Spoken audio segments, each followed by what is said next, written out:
Lee, talk me through one of the best investments you've seen over your career and some of the investors' traits that made it so successful. I think the best investment I've seen is one of my investors invested in a media company when everyone in the market hated the idea. You know, every sell-side analyst had a sell on it. Other investors I spoke to about this idea basically thought this particular guy was mad investing in it. What was quite interesting is when he first invested in this company, it was trading around 22 euros and it went right down to €1. So that was a buy and hold sort of approach. You'd go, that's awful. You know, he's lost a, you know, God, that's dreadful. And, you know, you go back and go, well, all those other investors were obviously right.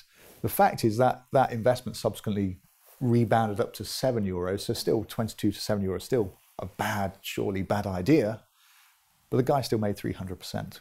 How does someone make 300% when from the 22 down to 1 and 7?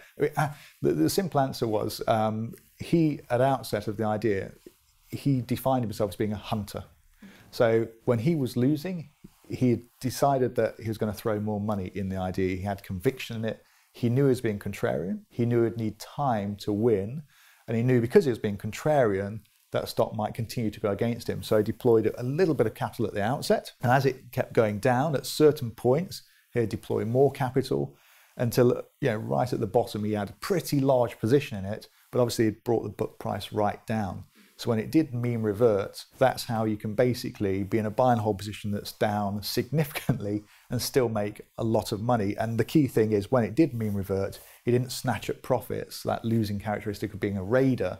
He actually turned into a connoisseur and he rode that right back up from €1 to over €7 plus. So that sticks out to me as the best example of execution I've seen, resulting in massive profits despite the idea from an initial point sucking and looking awful, but actually it worked out quite well. So you don't think it was down to luck? I don't think it was down to luck because I think it was, you know, the fact is he stuck to a disciplined plan of action.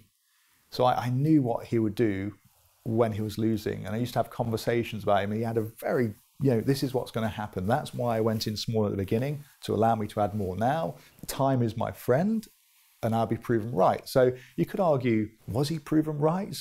You know, 22, you know, but he made a lot of money. He made over 300%. And what would you say are the top mistakes investors make? Sticking with a losing position, having just too much confidence in their ideas, believing they're right and the market's wrong, just failing to materially adapt when they're losing, failing to recognize that actually you can be wrong. That's the key thing, I think, when they're losing. And obviously on the flip side, when investors are winning, the key mistake I consistently see is people take their profits too early. Most people seem to take a profit, you know, around about up to 20%. You know, that seems to be the sweet spot where, and they don't realize by doing that, the ultimate outcome is going to be very unsuccessful in the medium to long term of doing that. So do you think egos get in the way of good investment? Yes. I think that's a problem for most professional investors. I think, you know, when they've expended so much time and effort and hundreds of hours of research going into an idea, when it goes against them, it's hard for them to admit, you know, that they maybe got it wrong. And, you know, or at least wrong in the timing of the idea. And that's the key point. So if you go in an idea with the mindset, I'm going to be wrong, and my findings suggest you should, then if you do find yourself down significantly, but you still believe in it, at least then you can adapt because you haven't put all your capital in that idea. But people you know, the ego does get in the way of people doing the right thing at the right time.